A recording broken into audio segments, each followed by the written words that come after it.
7번째로 치러진 6.13 전국 동시 지방선거 모두 마무리됐습니다. 아주 극명하게 드러난 민심에 여야의 표정은 엇갈렸는데요. 이번 지방선거 결과 분석하도록 하겠습니다. 오늘도 두 분 모셨습니다. 최창렬 용인대학교 교수님, 김형준 명지대학교 교수님 나와 계십니다. 어서 오십시오. 네, 안녕하세요. 자, 그동안 선거가 시작될 때부터 저희하고 같이 하면서 계속 분석을 해왔는데 오늘 총 정리를 한번 해보겠습니다. 자, 우선 이번 지방선거 결과 한마디로 좀 정리를 각각 해주시죠. 민심은 정확하고 무섭다라는 것을 저는 얘기하고 싶고요. 그리고 결국은 대한민국의 국민들은 심판보다는 미래를 택했다. 평화를 택했다고 봅니다.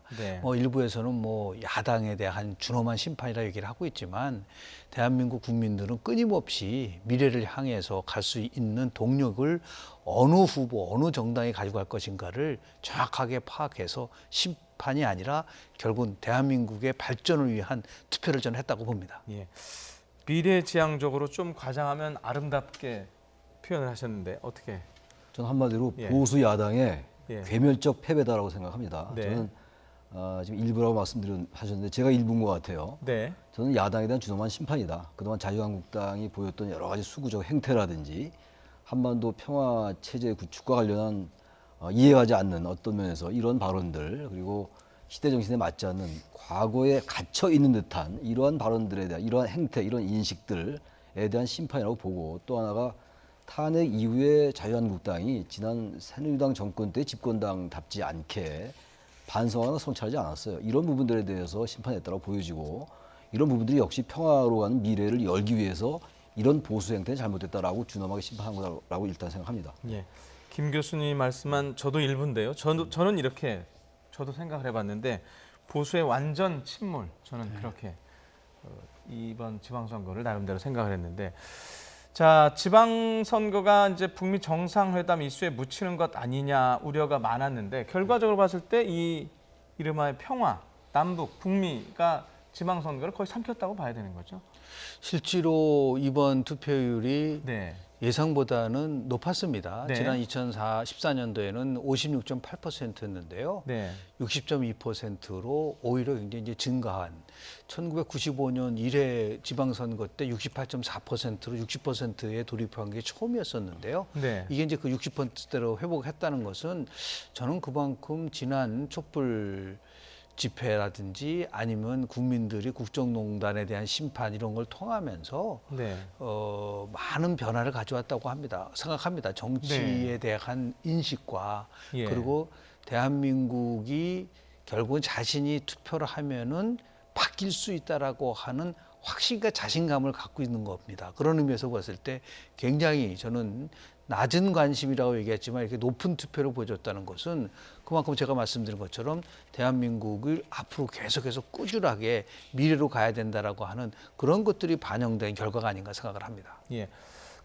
이번 선거를 여러 가지 말로 하지만은 이제 여당 압승, 야당 심판 이렇게 표현하는 게 가장 합리적일 것 같은데 자, 여야의 승패 요인 간단하게 좀 분석을 해주시면. 제가 아까 잠깐 말씀드렸습니다만 많은 사람들이 그렇게 얘기하는 거예요. 한반도 평화라는 이 이슈가 굉장히 커다란 초대형 특급 이슈였고 이런 것들과 관련해서 이렇게 된 데는 문재인 정부가 지대한 역할을 했다라는 국민들의 인식 그런 점들이 이제 문재인 대통령의 지지율이 고공행진했던 이유였고요. 또 정당 지지도면서 볼 때 민주당이 자유한국당 등 야당을 압도해 왔습니다. 그러니까 이번 선거는 정당 투표의 경향을 굉장히 많이 띈 거라고 봐야 되겠죠. 정책이나 인물 이런 것들보다는. 그런 점은 다시 말하면 동전의 양면인데 한국당이 이러한 부분들에 대해서 적절하게 대처하거나 이러지 못했다라는 거예요. 어떤 그 한반도를 둘러싼 안보적인 변화에 대해서 보다 적극적으로 평가하면서 그러면서 현 정부의 집권 세력의 어떤 그 경제적인 측면 이런 것들을 좀 부각시켰으면은 부단하게 그 전부터 말이죠. 사회경제적인 쟁점을 좀 쟁점 축으로 부상시켰으면 저는 이렇게까지 참패하지 않았을 거라고 봐요. 그래서 이 두 가지는 사실 동전의 양면인 거죠. 그런 것들이 민주당의 승인인 것이고 다른 말로 표현하면 한국당의 패인이다 이렇게 보여집니다. 일단. 자, 주요 지역별로 지금부터는 좀 잠깐 살펴봐야 되겠는데 먼저 서울시장 선거 보겠는데 자, 박원순 시장이 역대 최초로 이제 3선에 성공을 했는데 많은 분들이 이제 그 얘기도 하지만은 2등, 3등 얘기를 많이 네. 합니다. 어떻습니까? 실제로 보면 후보 단일화 문제도 굉장히 많았었는데요. 저는 안철수 후보의 아주 치명적인 패배라고 봅니다. 네. 지난 대통령 선거 때 안철수 후보가 서울에서만 22.7%를 얻었고, 그리고 유승민 후보가 7.3%를 얻었어요.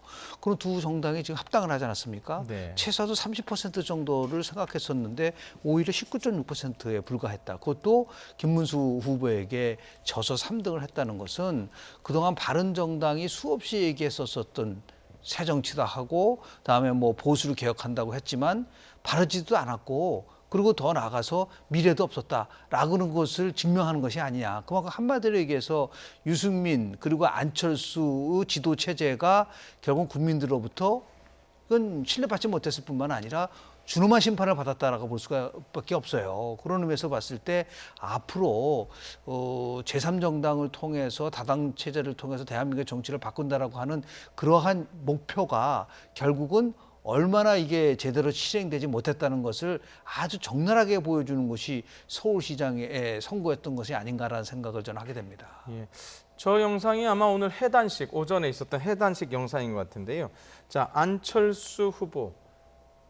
표현하자면 치명상을 입은 거 아닙니까? 일단 뭐 치명적인 내상을 입었다고 봐야 될 것 같아요. 네. 2위를 하지 못했으니까 우리 김 교수님 잘 설명해 주신 것처럼 안철수 대표는 지난 대선 패배 이후에 부단하게 정치에 계속 이제 관여를 해왔어요. 뭐 당연히 네. 관여하는 건데 국민의당 대표로 또 등장을 했고 그 이후에 국민의당을 이제 국민의당과 바른정당과의 통합을 모색하면서 결국 국민의당이 분열로 가게 되는 결론을 초래했단 말이죠. 민주평화당이 이제 다른 정당으로 나가면서 그러다 보니까 통합이라는 명분으로 당의 어떤 그 화합을 모색했는데 결과적으로는 통합이 되지 않았던 유승민 대표와 안철수 대표와의 불화가 이번 선거 과정에서도 적나라하게 드러났단 말이죠.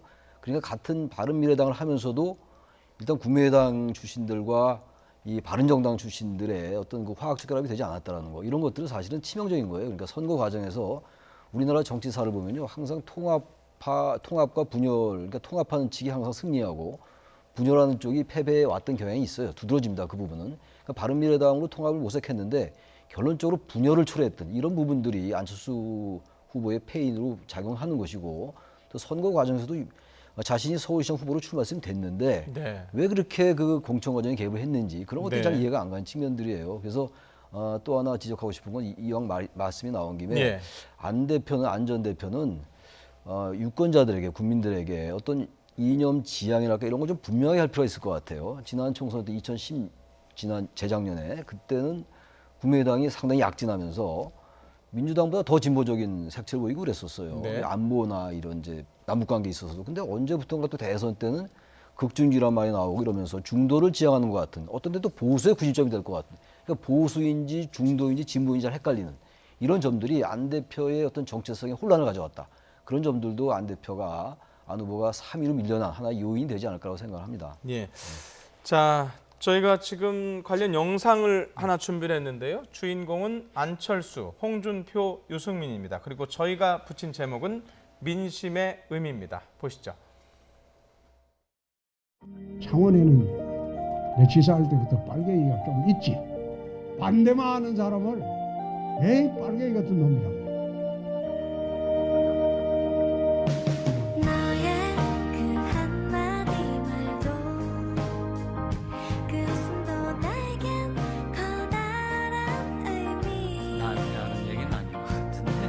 한미 동맹이 정상이 아니라고 봅니다. 미국과 북한 사이에서 도대체 무엇을 조율했다는 것입니까? 문재인 정부를 심판하는 선거입니다. 말하지 마라.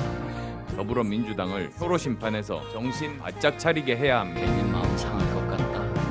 너의 그 한마디 말도 그 웃음도 나에겐 커다란 의미. 너의 그 작은 눈빛도 쓸쓸한 뒷모습도 나에겐 힘겨운 약속. 너의 모든 것은 내게로 와.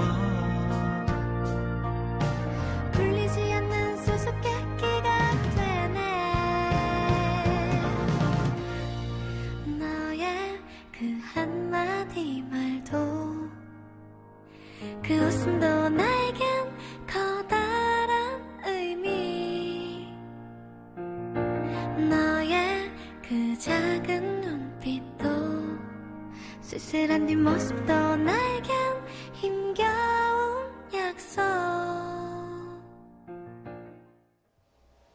예, 저희가 지금 음악과 영상을 한번 같이 봤는데요. 홍준표, 유승민, 안철수, 뭐 공교롭게 오늘 오전에 홍준표 대표 그리고 유승민 대표는 이제 사퇴를 했는데, 자, 세 사람 다 이제 힘겨운 시간을 갖게 되겠죠. 네네. 뭐 성찰의 시간을 갖겠죠. 한국 보수의 삐뚤어지고 초라한 모습을 다시 한번 보게 되는데요. 저 세 분이 대한민국의 중도 보수를 대변한다고 얘기를 했었는데요. 조금 전에 폐인에 대한 말씀을 많이 하셨는데요. 네. 크게 세 가지입니다. 저 세 사람들은 시대 정신을 제대로 읽지 못했고, 시대 정신. 그리고 전략도 없고, 네. 마지막으로는 문재인 대통령에게 졌다. 그러니까 다시 얘기해서 문재인 대통령을 한다고 했지만 이 선거 결과를 보세요. 이것이 얼마나 엄청난 괴리가 있다는 걸 우리가 알 수 있는 거 아니겠습니까? 가장 큰 것은 시대가 어떻게 변화되고 있는 것을 읽지 못하고 과거의 기존의 그 보수의 가치에 매몰돼서 진보의 가치라도 보수의 시각에서 새롭게 접근하는 그러한 모습을 국민들이 보고 싶었었지만은 그런 것에 대한 전혀 그러한 성찰도 없이 이 전략적 극단주의를 통해서 일정한 자신의 집토끼만 잡으면 된다라고 하는 그러한 무모한 전략이 가져온 참사가 오늘의 그 지방선거의 결과라고 볼 수 있습니다. 네. 자, 저희가 이제 지역별로 아까 보다 말았는데 이제 서울 먼저 봤는데 경기지사 보겠습니다. 이재명 후보가 이제 결국 당선이 됐는데 어떤 분은 이렇게 얘기하더라고요. 내상은 입었지만 일단 당선은 됐다. 네. 막판에 이른바 여배우 스캔들을 얘기하는 건데요. 어쨌든 표차는 초반에 그 상태가 유지가 된 것 같아요. 조금 좁혀지긴 했죠. 아, 좀 좁혀졌나요? 2일부터 5일까지 이제 그 결과가 여론조사 공표 금지 전에 한번 발표된 적이 있었잖아요. 예. 그것보다는 많이 줄어들었어요. 그러니까 처음에 여론조사는 굉장히 격차가 크게 나왔었죠. 근데 지금 그 뭡니까 그 스캔들 관련 이것이 맨 막판에 선거 막바지에 이제 김무선 씨가 직접 얘기한 인터뷰한 게 나왔잖아요. 네네. 이래서 조금 이제 쟁점으로 부상하는 듯한 모습을 보였어요. 물론 그 전에 계속 얘기가 나왔던 것이긴 합니다만. 근데 아무튼 이번 선거 전체를 관통했던 하나의 이슈가 있었잖아요. 평화라는 이슈가 네. 있었죠. 한반도에 관련된 거. 북미 회담이 바로 전날 있었고 또 그 전부터 계속 그것들은 사실 표심에 반영돼 왔던 것들이었는데 이런 커다란 흐름이 있었고 또 하나의 또 대척에 있는 커다란 흐름이 하나가 한국당이 방금 화면에서 보셨다시피 여전히 위장평화시로 계속 얘기해 왔고 종북 좌파란 이런 인식에서 사로잡혀 있었고 과거 좀 심하게 얘기하면 유신 시대의 어떤 반공 이데올로기에 갇혀 있는 듯한 이러한 것들이 이 선거를 관통했어요. 그러니까 이 긍정적 의미의 어떤 민주당에게 긍정적 의미의 어떤 그 한반도 평화 이슈가 관통했던 것과 어떻게 보면 같은 맥락에서 다른 측면에서 말이죠. 한국당의 그러한 모습이 이 선거 전체를 덮었기 때문에 그런 이재명 후보에게 제기됐던 그런 스캔들은 어떤 이러한 국면을 바꿀 수가 없었다. 이런 점에서 스캔들이 나왔지만 여전히 표차는 크게 벌어졌다라고 일단 보여집니다. 예.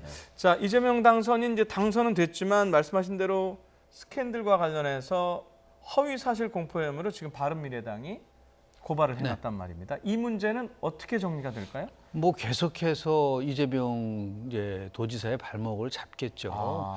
다시 얘기해서 지금 우리 민주주의에 대한 이해가 굉장히 부족한데요. 민주주의는 결과가 중요한 게 아니에요. 네. 과정이 더 중요하다. 다시 얘기해서 지금 최 교수님 말씀하시는 이 경기도지사에서는 반공 이데올로기의 싸움이 아니었었어요. 다시 얘기해서 후보자가 갖고 있는 도덕성에 대한 문제, 과연 저 사람이 거짓과 위선을 하고 있는지 아니면 진실을 얘기하는 문제를 가지고 논쟁이 있었던 것이죠. BBK 사건을 한번 보십시오. 그 엄청난 BBK 사건이라는 사실을 통해서도 이명박 후보는 당선됐습니다. 네. 그 이후에 어떻게 됐나요? 그러니까 결국은 국정을 운영할 때 가장 중요한 것은 그 후보가 갖고 있는 도덕성을 통해서 정의를 세우고 원칙을 세우는 것인데 네. 그런 것이 이번 과정 속에서 적나라하게 드러났다고 한다면 저것은 선거가 끝나갔다고 해서 모든 것이 유야무야 없어지는 것은 아니다. 분명하게 밝힐 거는 밝히고 진실은 밝혀서 그 부분에 대해서 깨끗하게 해결되지 않으면 집권 기간 4년 내내 경기도정에 대해서 엄청난 부담으로 작용될 수밖에 없는 부분들이 있어서 네. 결국 검찰은 빨리 이 문제와 관련돼서는 뭐 조사를 하지 않겠습니까? 네. 이 문제를 잘 아주 납득할 수 있는 수준으로 조사를 해서 저는 밝혀야 된다고 저는 봅니다. 제가 반공 이데올로기 얘기했던 거는 이 경기도지사 선거에서 이재명 선거에서 그게 작동됐다는 게 아니라 이번 선거 전체를 그것이 덮고 있었다. 네. 그런 면에서 이 스캔들이라는 게 크게 영향을 발휘하지 못했다. 그런 의미도 들이맞습니다. 오케이, 알겠습니다. 예, 저희가 이제 다음 지역으로 넘어가야 되기 때문에 경상남도 한번 볼 텐데요. 자, 어제 초반에 출구조사 결과하고 약간 달라가지고 김경수 후보가 살짝 긴장했을 그렇죠. 것 같은데 네. 결과적으로는 출구조사 결과 맞았습니다. 네. 이거 어떤 의미를 출구조사보다 조금 더 벌어졌던 것 같은데요. 예. 경상남도가 좀 지역적으로 약간 편차가 좀 있어요. 네. 그러니까 동남부, 남동부 쪽 이쪽 김해 양산 쪽하고 네. 경상남도의 서부 쪽하고는 좀 다릅니다. 지역 정서가. 네. 그래서 처음에 아마 동부 쪽보다 서부 쪽 개표가 빨리 이루어졌던 것 같아요. 그러면서 네. 조금 이제 출구조사가 다른 게 나왔었는데 동부 쪽에 이제 개표가 진행되면서 조금씩 이제 앞서기 시작했죠. 그러면서 생각보다 출구조사보다 오히려 좀 벌어진 듯한 이런 결과가 나타난 거라고 봅니다. 아닌데요. 지금 출구조사 부분에서 특히 경남 지사는 16%포인트로 네. 압도적으로 이긴다고 나왔지 않았었습니까? 지금 네. 9.8%포인트 차이로 졌기 때문에 네. 이것은 지금 출구조사가 굉장히 문제성이 있다는 것을 저 경남도지사 선거에서는 결국은 그 지적을 할 수밖에 없는 것이에요. 결과는 맞았지만 네. 출구조사에서 저렇게 차이가 많이 난다는 것은 제가 볼 때는 문제가 있을 수가 있다. 그래서 아마 방송 3사가 이 경남도지사 선거의 출구조사와 관련돼서는 다시 한번 면밀하게 검토를 해야 된다. 왜냐하면 이 방송 3사가 6월 2일부터 5일까지 조사한 내용을 보면은 굉장히 많이 벌어졌었거든요. 네. 그래서 실제로 보니까 이렇게 어느 정도는 10%포인트 안으로 지금 들어왔단 말이에요. 출구조사. 예. 그래서 이것이 왜 그러냐면 그 조사 결과에 따라서 유권자들의 행태, 선택에 영향을 줄 수 있는 문제가 있기 때문에 물론 초창기 때 서부 쪽을 먼저 오픈했기 때문에 뭐 김태호 후보가 좀 앞서는 거가 나왔지만 전반적인 수치로 봐서도 제가 볼 때는 이거는 방송 3사가 한번 이 문제에 관련돼서는 여론조사 기관들한테 한번 내밀하게 한번 네. 검토를 좀 해볼 필요가 있지 않나 이런 생각합니다. 부분이 있는 것 같아요. 저기 선거가 진행되면서 선거 기간이 쭉 진행되면서 표차가 조금씩 좁혀졌던 건 분명히 맞아요. 네. 경기도지사도 그랬고 선거도 그랬고 경남도지사 선거도 그랬고 제가 그 수준이 약간 제가 착각한 것 같은데 네. 그런 점에서 결과적으로 예. 출구조사 결과가 맞았던 거죠. 예, 참고로 김경수 후보도 이제 출마를 하면서 그때 이제 여론전이 많이 벌어져 있지만 결과적으로는 51대 49 게임이 될 거다라고 그렇죠. 어려울 거다라는 얘기를 했었는데 자 어쨌든 김경수 당선인도 정리를 하고 가야 될 게 하나 있죠. 드루킹 특검이 시작이 됐죠. 자 영향이 있을까요? 이것은 뭐 본인이 수차례 얘기를 했었잖아요. 네. 특검 그 이상의 조사도 받겠다. 내가 특검 조사를 말할 정도로 나는 이 문제와 관련돼서 전혀 관여가 없다고 얘기를 했기 때문에요. 결국 뭐 드루킹에 관련된 특검에 대한 조사 결과가 어떻게 나오냐에 따라서 상당히 나름대로 영향을 받을 수밖에 없는 것이고요. 장장 뭐 한 90일 정도 조사를 할 수 있는 거 아니겠습니까? 이 문제도 빨리 깨끗하게 정리가 돼서 매듭이 되지 않으면은 저는 뭐 경남이 얼마나 지금 어렵습니까? 이번 선거에서 김태호 후보를 저렇게 큰 표차로 이겼었던 원인 중에 하나가 저는 경남 지역 경제가 상당히 어렵거든요. 경제가. 예. 그러니까 다시 얘기해서 결국은 도지사가 힘을 갖고 이 문제를 풀어나가려고 한다면 빨리 자신의 발목을 잡고 있는 부분들이 해결돼야 된다는 부분이 있기 때문에요. 이제는 뭐 이 손을 떠났다고 봅니다. 빨리 이제 특검이 이 문제와 관련돼서 결론을 내려야 될 거라고 저는 보죠. 예. 자, 저희가 좀 봐야 될 지역이 많은데요. 그 좀 같이 좀 보겠습니다. 역시 이제 경남도 민주당으로 넘어갔지만 부산, 울산 네. 4수생, 3수생인가 그렇죠? 거기에서도 지금 그게 좀 눈에 띄는 대목이고 유일하게 이제 자유한국당으로서는 이른바 보수의 텃밭이라고 꼽히는 곳 대구, 경북 딱 두 곳만 지켰어요. 이 두 군데 좀 설명을 해주시죠. 부산, 울산, 경남 이제 부울경 이 부울경이라고 지역은 그러죠. 민주당 계열의 정당이 처음으로 지금 이제 광역단체장을 지금 차지했어요. 네. 그만큼 민심이 변화했던 것이고 이 민심의 변화는 이번 지방선거부터 시작된 건 아니죠. 지난 총선 때도 그랬고 또 대구 경북 쪽도 마찬가지예요. 대구 경북은 이제 일단 지키긴 지켰는데 표창이 굉장히 좁혀졌단 말이죠. 그리고 김부겸 현재 행정부 장관, 행정안전부 장관이 지난 총선 때 또 그때 이겼단 말이에요. 김부겸 의원이 말이죠. 그래서 지금 영남 지역의 물론 PK 지역, 지금 부산, 울산, 경남 이 지역과 경북, 대구란 이 TK 지역은 분명히 편차 분명히 있어요. 그러나 전반적으로 볼 때 변화의 조짐은 분명히 보인다는 것이고 부산, 울산, 경남은 지금 김해 쪽 이쪽에 그 문재인 대통령 쪽에 이 경남 쪽이기 때문에 그런 영향도 많이 받았던 것 같아요. 아마 김경수 후보도 그 영향도 좀 받은 거라고 보고 이른바 낙동강 벨트라는 지역 이런 네. 부분들은 확실하게 기존의 어떤 보수의 아성이라는 보수의 본거지란 이런 부분에서 많이 벗어나기 시작했다. 그것이 이번 지방선거에서 확연히 드러났다고 보여집니다. 예. 저희가 이번에도 영상 하나 더 준비를 했는데요. 이른바 낙선자들의 변을 한번 들어보도록 하겠습니다. 지방선거 그리고 재보궐선거 낙선자들의 편입니다. 무엇이 부족했고 무엇을 채워야 할지 이 시대 제게 주어진 소임이 무엇인지 깊게 고민하겠습니다. 그리고 따로 말씀드릴 기회를 가지겠습니다. 이번 선거는 자유한국당을 포함한 보수 중도 진영 전체에 대한 국민의 준엄한 심판입니다. 그 뜻을 무겁게 그리고 겸허하게 받아들이고요. 앞으로 이 보수 진영, 중도 진영이 새롭게 다시 태어나는 계기가 되어야 합니다. 민심의 방향은 우리 편은 아니었던 것 같습니다. 민심이 너무 무섭다는 것을 다시 한번 느꼈습니다. 잘 나갈 때 보지 못했던 것을 보았고 듣지 못한 것을 들은 것 같습니다. 패자가 유구무원입니다만 아쉬움도 크다는 것도 솔직한 심정입니다. 부족함이 있었다면 저희 부족을 탓해 주시고 제가 역부족이었습니다. 어찌됐든 우리는 결과에 승복할 줄 아는 멋진 사람들입니다. 표심은 주민들께서 보여주셨고 거기에 대해서 깨끗하게 인정하고 자, 선거 결과 때문에 그런지 뭐 지금 낙선자들 대부분이 빨간색 옷을 입은 분들이 많았는데 자, 이제 앞으로 얘기를 좀 해보겠습니다. 이제 이른바 보수 뭔가 이제 앞으로를 위해서 뭔가 달라져야 되지 않겠습니까?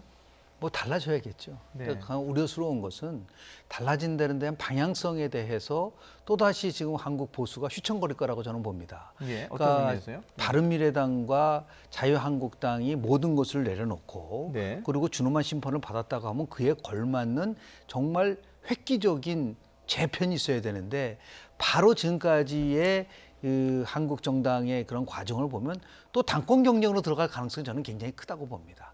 그러니까 다시 얘기해서 지도체제 개편을 통해서 새롭게 거듭난다고 하지만 결국은 당권을 누가 잡느냐 쪽으로 가게 되는 이런 식의 변화를 가지고 온다고 한다면 저는 2020년 그 국회의원 선거에서도 보수가 설 땅이 없다고 봅니다. 그러니까 다시 얘기해서 이번 선거에서 가장 큰 핵심은 뭐냐면 보수가 그동안 지향했었던 가치들이 있습니다. 성장이라든지요. 아니면은 뭐 더 나아가서 효율이라든지 경쟁이라든지 이런 반공이라든지 이런 것이 더 이상 국민들에게 기존의 보수의 가치를 국민들이 받아들이지 않는다는 거죠. 그러니까 진보가 얘기하는 평등, 분배, 복지, 평화, 민족 이런 것들을 배격하는 것이 아니라 진보의 가치를 보수의 시각에서 수용할 수 있는 대담한 변화를 줘야 되는데 단순하게 무슨 뭐 지도체제 개편하고 또 더 나가서 당대당 통합이라고 하는 야권 개편이란 그런 식으로만 가지고 갈 경우에는 저는 근본적 변화가 없다. 아까 결국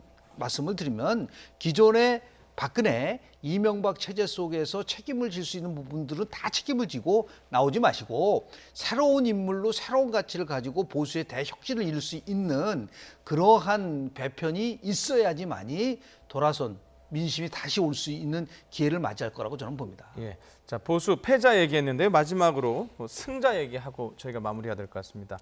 자, 집권 여당 더불어민주당 이제 미니 총선급으로 치러진 재보궐선거에서도 11곳 이른바 압승을 했습니다. 이제 그야말로 큰 잔치가 벌어졌는데 이 잔치가 앞으로 어떤 방향으로 갈까요? 민주당도 겸손해야 된다고 생각해요. 민주당의 정당 지지도가 줄곧 높았잖아요. 문재인 대통령의 후광 효과가 분명히 있었던 것이고 사실 어떤 면에서 볼 때 문재인 정부 출범한 이후에 국회가 제 역할을 거의 못했어요. 이건 민주당도 책임이 있는 거거든요. 아무튼 뭐 계속 같은 얘기입니다만 자유한국당이 그동안 보여줬던 여러 가지 수구적인 행태 이런 부분들이 반사이익으로 왔던 것이고 이번 선거의 하나의 결과 민심으로 나타났던 거란 말이죠. 그래서 민주당은 정말 집권 세력으로서 집권 세력의 하나의 축을 형성하는 집단으로서 국회를 어떻게 재편해 나갈 것인가도 진지하게 고민할 때가 됐다. 지금의 여소야대 국면이라는 게 아무것도 할 수 있는 게 없어요. 현실적으로 볼 때. 그런 면에서 볼 때 민주당은 이 정치적인 변화에 대해서 보다 적극적으로 응할 필요가 있을 것 같아요. 어떤 민주평화당이라든지 정의당 뭐 당장 통합은 하지 않는다 하더라도 어떤 연대, 입법연대라든지 개혁연대 등을 통해서 뭔가 제도화를 위한 어떤 그러한 적극적인 조치 이런 것들을 민주당은 의식할 필요가 있다고 생각합니다. 예. 자, 여기까지 듣도록 하겠습니다. 아무쪼록 국민의 선택을 받은 진보, 보수, 여야, 당선인 모두가 모쪼록 국민 기대에 부응하는 역할을 해주기를 기대를 하겠습니다. 자, 두 분 선거 기간 내내 고생 많으셨습니다. 최창렬 용인대 교수님, 김영준 명지대 교수님이었습니다. 고맙습니다. 네.